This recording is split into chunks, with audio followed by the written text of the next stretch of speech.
বন্ধুরা, আজ আনবক্সিং করব একটি সোল্ডারিং আয়রন, যেটি আমি অনলাইন থেকে পারচেজ করেছি। এটি নেওয়া হয়েছিল আরা মার্কেট থেকে। আরা মার্কেটের অনেক অ্যাড দেখলাম মোবাইলে, ইউটিউবে, ফেসবুকে। অ্যাড দেখে তখন আর ভাবলাম যে হয়তো ভালো হবে, কিন্তু আরা মার্কেট থেকে নিয়েছি। দেখুন, আমি আপনাদের সঙ্গে আরা মার্কেটের এক্সপিরিয়েন্স শেয়ার করছি, কারণ এরা যেভাবে অ্যাডগুলো দিচ্ছে মনে হয় যে প্রোডাক্টগুলো অনেক ভালো হবে, অনেক ভালো আসবে। কিন্তু সেটা বাস্তবের সঙ্গে মিল আছে কিনা সেটা আমরা একটু দেখবো আজকে। কারণ সব ইউটিউবাররা তো এই আরা মার্কেটের প্রোডাক্ট অনেক ভালো ভালো বলে। তো আমি সেটা, এটা কোনো স্পন্সর ভিডিও না। তো আমি পারচেস করেছিলাম আরা মার্কেট থেকেই অ্যাড দেখে, কিন্তু সত্যি অ্যাড যেমন দেখায় সেরকম প্রোডাক্টগুলো আসে কিনা সেটা দেখার জন্যই আমি এটা অর্ডার করেছিলাম। আমার কাছে অলরেডি সোল্ডারিং আয়রন আছে। তো আমি দেখছিলাম যে এটা যে সাইরন সোল্ডারিং আয়রন, এটা একটা অ্যাডজাস্টেবল সোল্ডারিং আয়রন। দাম পড়েছে প্রায় আমার 550 টাকা পড়েই গেছে। এরা আবার শিপিং চার্জ নেয়।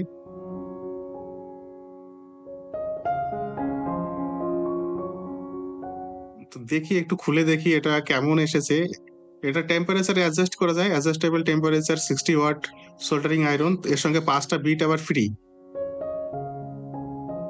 তো আমি কিছুদিন ব্যবহার করেছি জিনিসটাকে, তো এখানে সেই ভিডিওগুলো নেই। কিন্তু আমি ব্যবহার করার পরেই এটা একটা রিভিউ রিভিউ মতো ভিডিও, শুধু আনবক্সিং না, এটা একটা রিভিউ মতো ভিডিও বানিয়েছি। 5টা টিপস গুলো যে দিয়েছে সেগুলো দেখতে তো ভালো লাগছে, সুন্দর। কিন্তু বাস্তবে কি টিপস গুলো ভালো আছে? বা এই সোল্ডারিং আয়রনটা যে এসছে, দেখুন আসার সাথে সাথে কেমন খুলে গেছে মনে হচ্ছে। আমি কিছুই করিনি, শুধু জাস্ট প্যাকেট থেকে বের করেছি। মনে হচ্ছে সোল্ডারিং আয়রনটা খুলে পড়ে যাবে, সেমন নড়বড় করছে। এই কন্ট্রোলারটাও অতটা কন্ট্রোল তো হচ্ছে, নবটা তো ঘুরছে, কিন্তু কন্ট্রোলারটাও খুব একটা যে ভালো বলে মনে হচ্ছে না, এটাও নড়বড় করছে। কেবিলটা মোটামুটি ঠিক আছে, কেবিলটা ওপেন করে নি দেখি। ভালো তো বলাই যাবে না, গুড মানে নট গুড। এভারেজও বলা যাবে না, এভারেজ থেকে ডাউনই আছে। তাও আমি এভারেজ লিখে রেখেছি এখানে। আরা মার্কেট একদম বেকার, ফালতু। আর কোনোদিনও এখান থেকে আমি কোনো প্রোডাক্ট পারচেস করব না। 700 টাকার সোল্ডারিং আয়রন আমি দেখলাম সব থেকে। সোল্ডারিং আয়রন এটাও কোনো স্পন্সর না। তবে আমি সব থেকে ভালো লেগেছে আমার হচ্ছে সোল্ডারনের সোল্ডারিং আয়রন গুলো খুবই ভালো।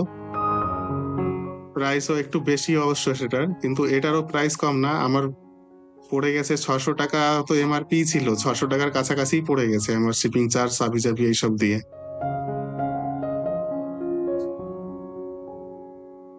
এই দেখুন, এমনি খুলে চলে আসছে প্রোডাক্ট। এত ফালতু। তবে আমি এখনো ব্যবহার করছি জিনিসটাকে। এলিমেন্ট কাটেনি, মানে হিটিং এলিমেন্ট যেটা রয়েছে সেটা আপনার কাটেনি। জাস্ট বিল্ড কোয়ালিটি একদম ফালতু, ভালো না। অনেক ইউটিউবাররা বলছে যে অনেক অনেক এটা অনেক ভালো।